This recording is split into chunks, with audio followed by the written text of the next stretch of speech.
Steph, good morning, and good morning, everyone. And here's our top story today. People living in COVID-19 hotspots now have more options to book vaccinations starting today. So anyone 18 and older living in one of the 114 hotspot postal codes can book their shot through the provincial website starting at 8 o'clock this morning. This week and next week, the province is also sending half of the vaccine supply to those areas.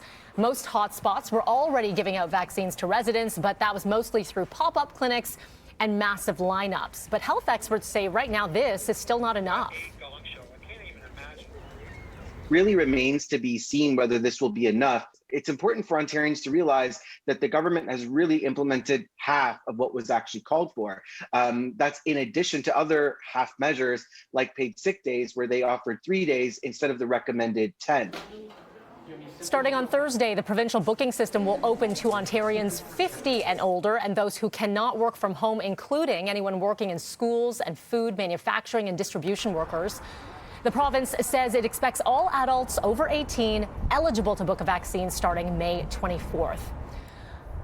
All right, meantime, we continue to see those lineups. Even as the province opens up these booking options at mass vaccination clinics, pop-up clinics are still expected to continue. So, live look right now at the line. This is outside the Humber River Hospital's Downsview Arena near Jane and Wilson in North York.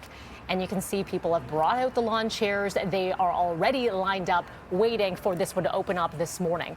Now, coming up, we're going to be discussing this and the province's new targeted vaccine approach with an epidemiologist, Dr. Jeff Kwong. He will be joining us just after 7 this morning. Meantime, frustration growing in York Region as 3 mass vaccination clinics closing again, and this is all due to supply shortages. The clinics at Georgina Ice Palace, Richmond Green, and the drive-through site at Canada's Wonderland all shutting down today for 1 day. Officials say that these clinics may continue to see rolling closures if more doses are not given to the region.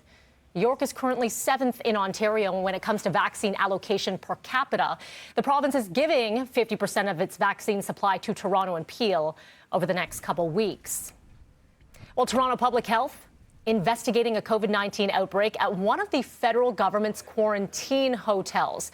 So the focus of the investigation is at the Crown Plaza Hotel. This is at Highway 27 and Dixon Road.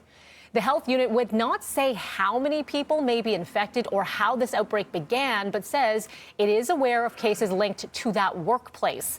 Since February, the federal government imposing mandatory hotel stays for people returning on an international flight while they wait for their COVID results. Ornge Air Ambulance planning next steps of mediation as its paramedics voting overwhelmingly in favor of strike action. And paramedics voting 94% in favor of a strike, mainly because of Bill 124. This bill, introduced in 2019, it caps public sector wages at 1% per year.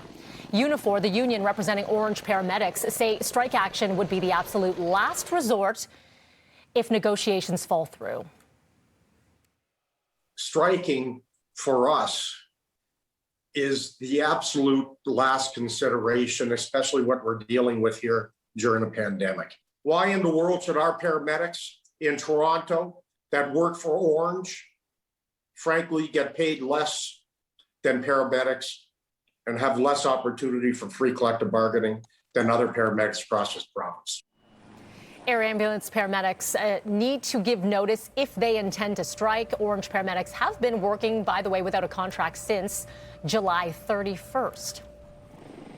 Let's get to Alberta now, suspending its Legislative Assembly for at least 2 weeks as COVID-19 cases reach new heights. The provincial government says cabinet and legislative committees will continue to meet on a virtual basis.